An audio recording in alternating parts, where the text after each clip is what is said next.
I feel like I should have had some theme music up. Good morning, good morning, good morning. Who is there? Steve, how are you, brother? Good to see you here. It is fabulous to have you guys. Good morning, Anne. How are you?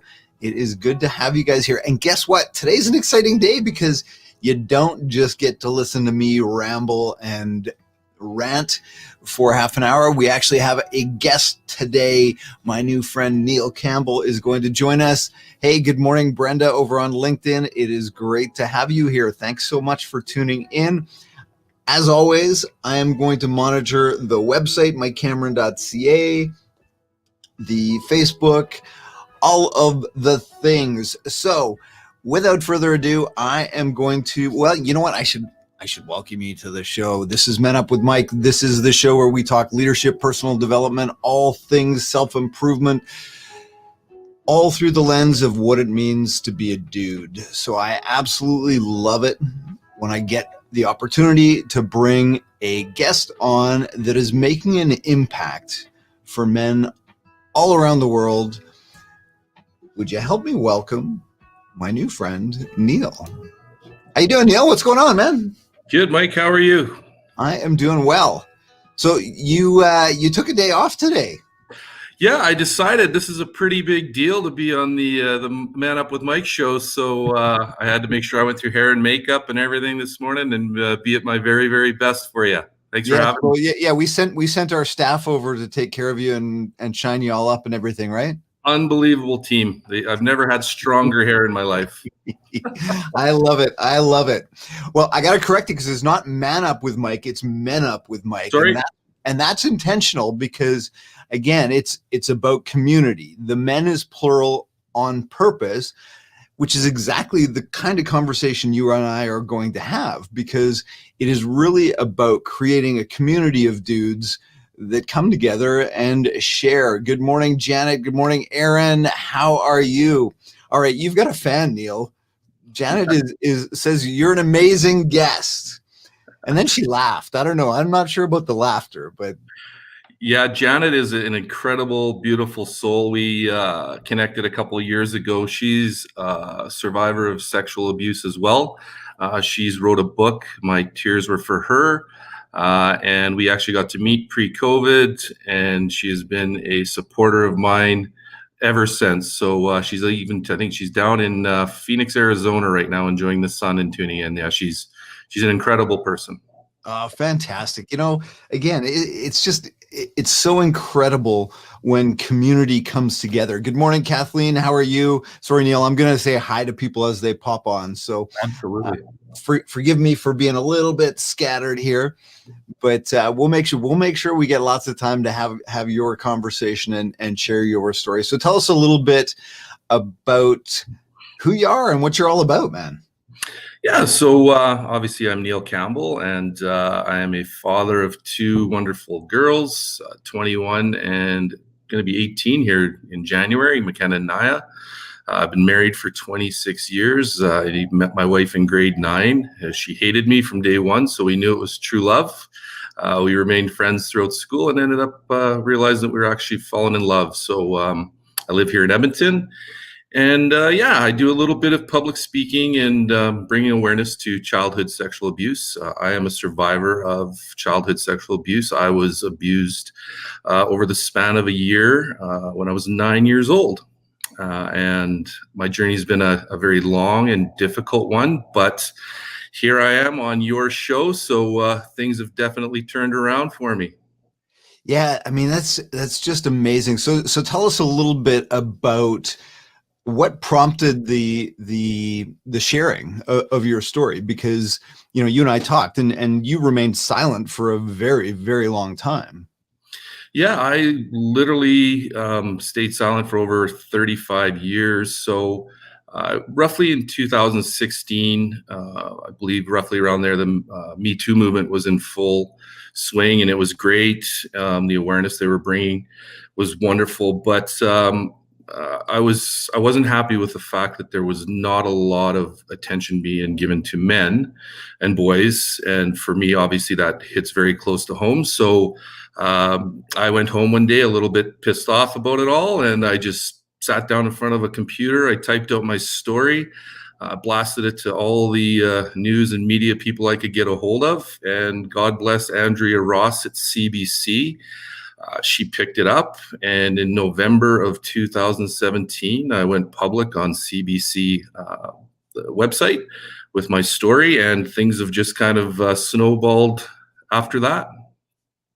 That's amazing. And it like, again, just having the courage to be able to do that and share your story. So again, I get the, frustration with, but we're missing a piece of the conversation. So let's have that. But what did you hope to accomplish with that? So for me going public, it was in the hopes that I would be able to connect with other men and boys, because I never had that during some of my darkest days. There was nobody there that could understand, that I could talk to. And I remember, I still remember, obviously, the shame and all those horrible feelings and things that I had to go through to get to where I am today. So my goal was to bring a voice, bring a face, just your everyday guy, and hey, you know what, and say, listen, I've been through it, I understand it, and I'm here for you if you want to reach out. So I made a promise to myself that if anybody reached out to me, strangers, doesn't matter, to talk, I would be there for them and do whatever I could to bring awareness to the sexual abuse of children. Yeah, that's fantastic. So what did that do for you personally? Like, what does that mean to you? Yeah, well, I'd be lying if part of it wasn't maybe a little bit selfish, but I never intended it to be. I follow Theo Fleury quite a bit, and he was one of the catalysts in me actually getting on my road of recovery. And in his book, Playing with Fire, he talked about helping is healing and healing is helping. And it's absolutely true. And I'm sure you can attest to it. When you sit down and you talk with people, whether it's men or women, and have these shared experiences, you always take away something, and there's always a feeling of relaxation. I can always breathe a little better after I've had these conversations, because the talking for me is healing. And every time I get a chance to do it, I know that I'm healing a little bit more, and in the hopes that somebody else can either continue to heal or they start their journey of healing. Yeah. I mean, it's such a powerful sentiment I think both, me as a speaker, when I share my story, and those on the other side that are receiving it, to be able to say, holy shit, I'm not alone. Yeah, it's an incredible awakening. I know for myself, as I said earlier, one of the biggest things that changed my life was reading Theo's book. And from the first chapter, it was exactly that, Mike. It was like, holy shit, I'm not alone anymore. I'm not crazy. A lot of his words were my words. So there was a lot of shared experience, and I'm getting goosebumps talking about it. As am I. Yeah. So yeah, it is that feeling of being no longer alone, knowing that somebody else is going through it. It's an incredible moment of wow. That's how I would describe it. Just wow. Okay, I could be okay. I could be okay. Yeah. Yeah, that's amazing. So you touched on the shame piece a little bit. So how do you navigate that? Is that something that disappears? Is it something that goes away? Is it something you have to deal with every day? How do you navigate that? Because that's such can be such a crippling emotion. Yeah, as you and I talked last week, I really never had a map or a plan as to how I was going to do what I'm doing, and I truly still don't. I know that when I shed the shame, it was probably one of my lowest moments, because I was depressed again. I was thinking of suicide, but at that point in my life, I had my two daughters, and I couldn't bear to leave them without a father. So I just had a conversation with myself. You've got two choices. It's very simple. Either you do the bad thing, or you just figure it out and move forward. So I did that by going to the Sexual Assault Center of Edmonton, and I went to some one-on-one counseling. I went to men's group, and slowly I built up the strength. Mary Jane James is a CEO there and a dear friend. And it was interesting because the day after my article came out on CBC, actually the day of, I got a phone call from Andrea Ross at CBC asking me if I wanted to go on CBC radio telling my story the next day with Mary Jane James. And like I said, I made that promise. So I said, sure, I'll do it. So that moment of being on the radio nationally and just telling my story, it just freed me. And the shame I don't have anymore, because what am I ashamed of? What happened to me wasn't my fault. Shame shouldn't be put on a person by somebody else's actions, because we didn't initiate some of these incidents. So the shame to let it go is easy.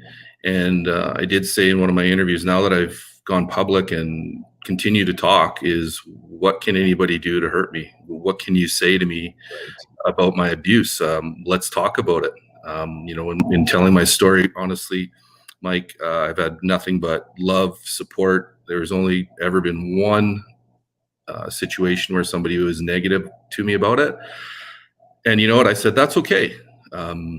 Your ignorance and of what the effects of sexual abuse are shining through. So that's okay, because there's lots of people out there, and that person is not a part of my life, and that's okay. Right. Yeah. It's that I would say surround yourself with those that get it and forgive the ones that don't. Yeah, 100%. Yeah, I mean, it's ignorant. Sorry, go ahead. No, you go ahead. I know. I was just going to say that there's still a high, population that don't understand sexual abuse. They're afraid of it, and then they want to push it under the rug, sweep it there, and think that, you know what, if I bury my head in the sand, it's not going to affect me. And unfortunately, it affects more people than we know. It's 1 in 3 boys and 1 in 6 girls 1 in 6 boys, 1 in 3 girls. My correction. So it's there, and if we don't talk about it, you're not protecting yourself. If you don't talk about it, you have to talk about it. Right. So tell us your story, like, or as much of it that is relevant and contains some lessons. Yeah. So as I said earlier, I was abused at the age of 9 by one of my friend's brothers. And it was a very innocent day. I remember it. I went over to see my friend, rang the doorbell. He wasn't home. And I was going to walk away, and his brother said, "Hey, I got something to show you." And that's when he took me into the shed and proceeded to assault me. And that went on over the span of a year. And for me, the trauma was so significant that I literally blocked it out of my mind for 3 years. So for 3 years, it was as if it didn't happen. So 3 years later, I was reading a comic book, because I'm a bit of a comic nerd. And something triggered the memories, and they came back, and I was overwhelmed. I honestly didn't even know if it really happened. So I told my parents what happened, and thank goodness they believed me. We called the police. They approached him. He admitted his guilt, and that's where you would think things got better, but that's actually where it got really dark. So we got to remember, it's back in 1982. And the police said to me, it's probably best if you don't press charges. You will save yourself a embarrassing trial. Kids will be bugging you. And I hung on to some anger, a lot of anger actually, for many years, because I thought, why didn't we charge him?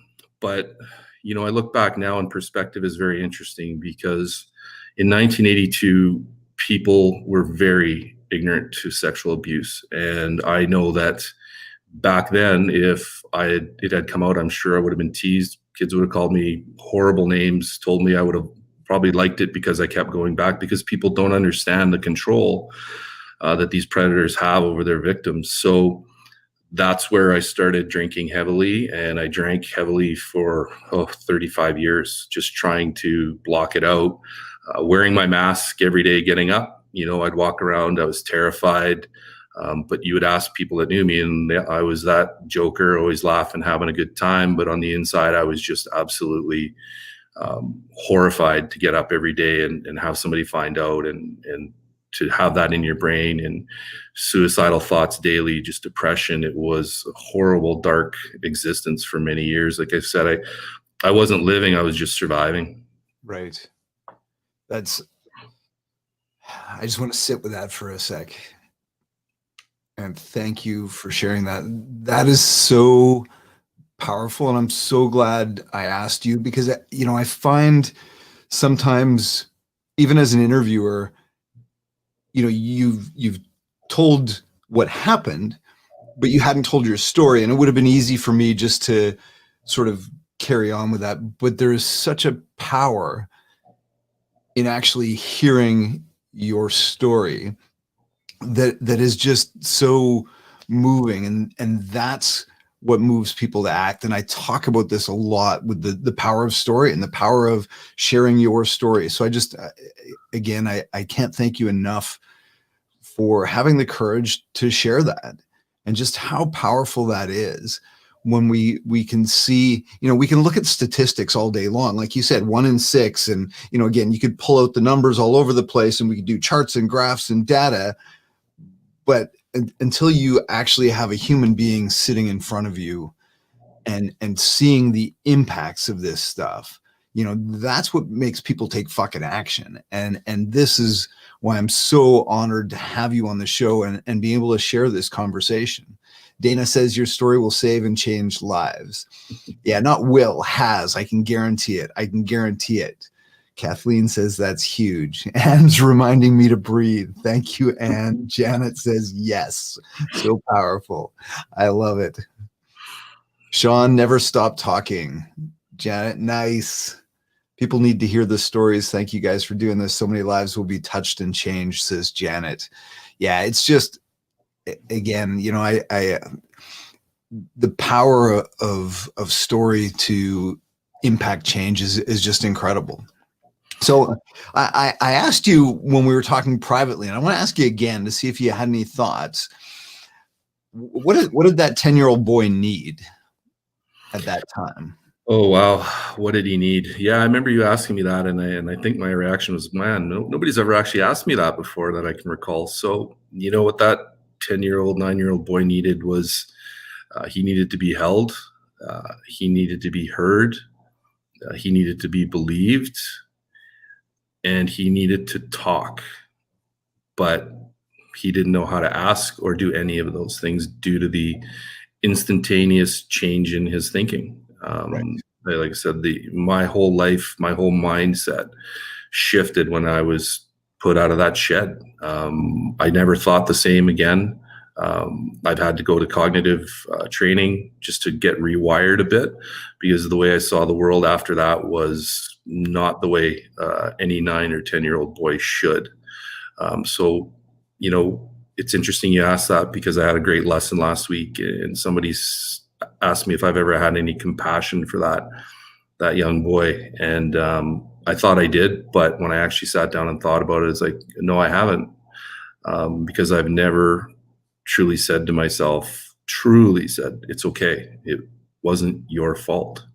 And it was a powerful moment I had. I've said it in passing, but I've never actually sat there by myself and really just said, you know what, it's okay.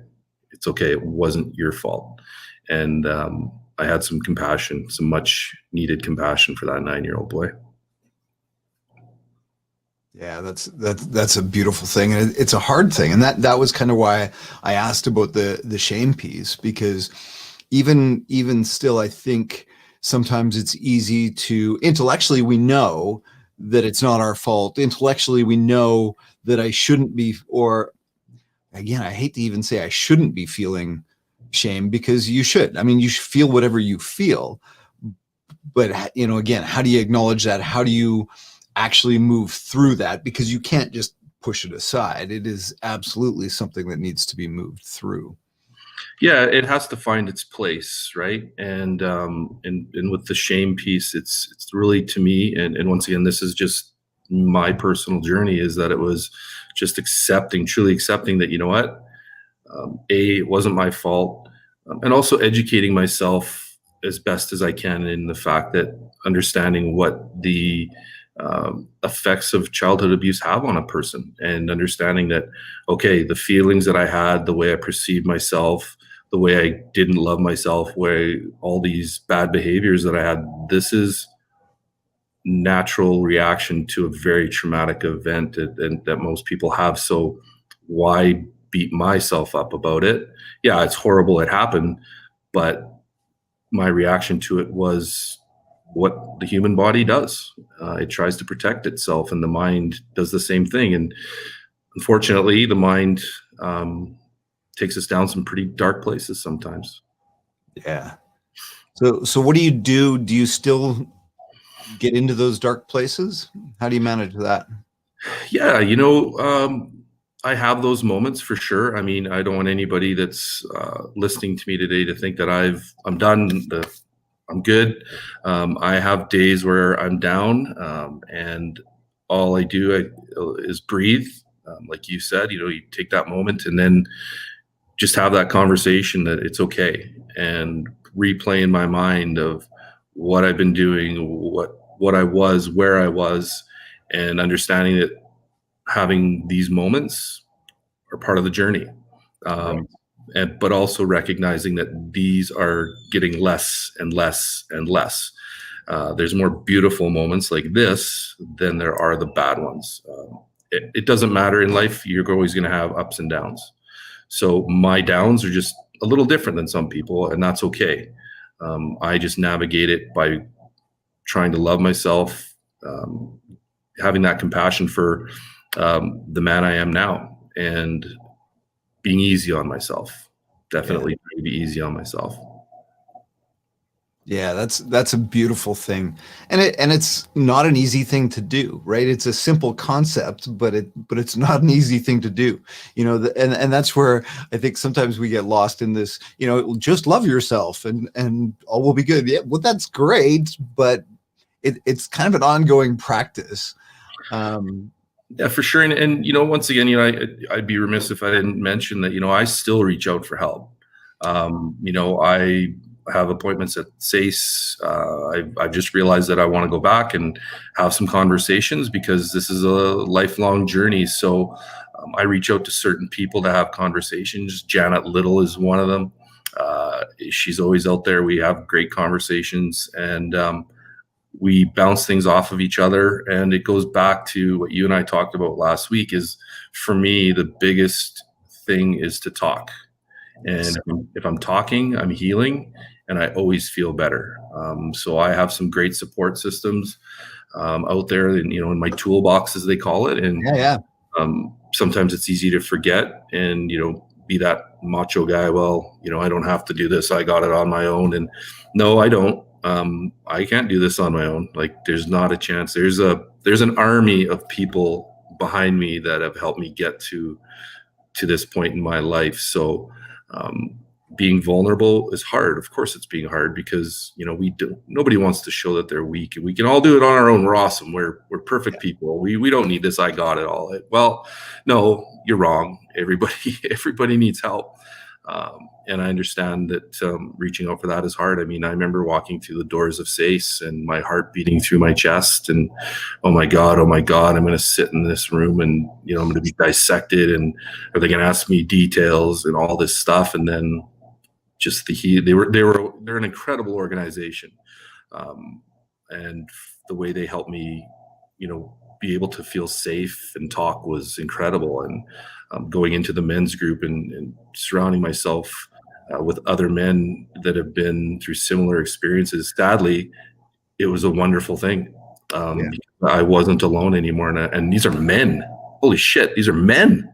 I walked into a room and there's 6 other men, not women, men. It's like, wow. So real powerful.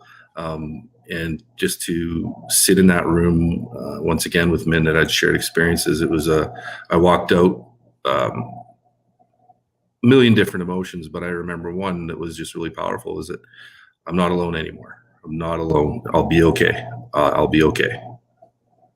Yeah, that I'm not alone is so powerful, and you're right. Like again, just having that courage to walk in to that room, and that's Alan said. The fact that you had the courage to walk into that room at the Edmonton Sexual Assault Center is most admirable. You'll inspire many more men to take that huge step, and it is. It's that asking for help. You know, I was chatting with a friend of mine yesterday who's had his mental health ups and downs, and he talks about his demons and his angels. And he said, I need to do as much as I can to arm the shit out of my angels because my demons are fucking heavily armed. So, you know, when we can add resources, as you say, to your toolkit, it's just an incredible thing. So let's talk a little bit about some of these organizations, because we've kind of, you know, we've mentioned that you went to say, well, what is SACE? And then we'll segue into the organization that you're working with now, and we can talk a little bit about them. But so if somebody has had a similar experience, like what the heck do they do? Where do they start? Yeah, well, you know, a lot of people, you know, when I talk and they hear about how I walked in, that's a daunting task, right? So SACE is the Sexual Assault Center of Edmonton.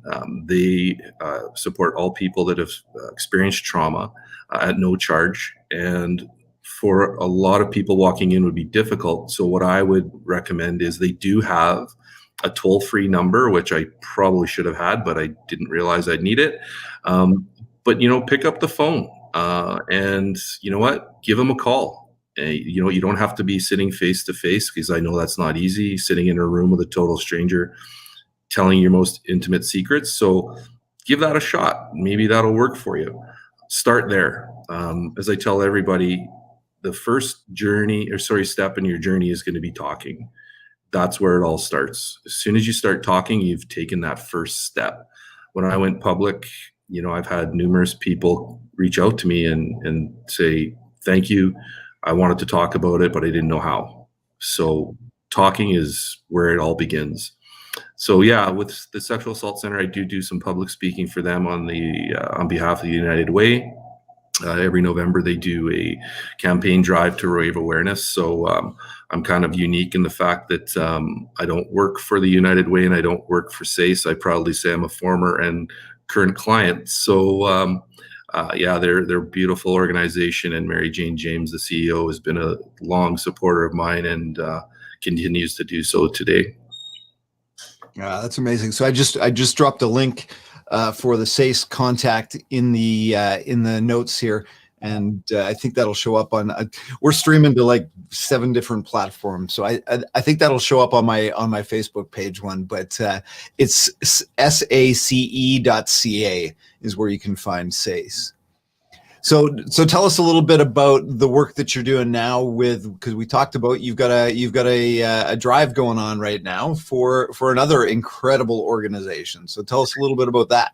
Yeah, so I work really closely, and I've actually was just named the committee chair for the resource committee of Little Warriors Be Brave Ranch. So it is a one-of-a-kind facility in the world that helps children deal with sexual abuse. It's located just outside of Sherwood Park, so it's a local organization. As I said, I'm the resource chair, and I've been doing some donation drives for them over the years. They have a list of items needed that is on my Facebook page.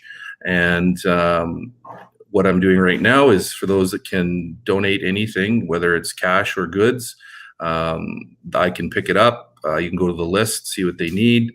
If you want to donate cash, I have donated my time to be the Christmas shopping elf for what they need, and I will take your money. I will go buy the goods that they need, and I will pump your tires on Facebook and show you everything that I bought. And what's important to know about Little Warriors is that they are 100% based on donations. So their annual budget of running the ranch is $4.2 million.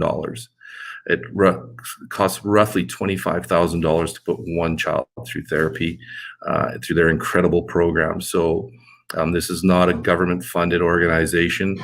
So they rely heavily on the goodwill of people around the world.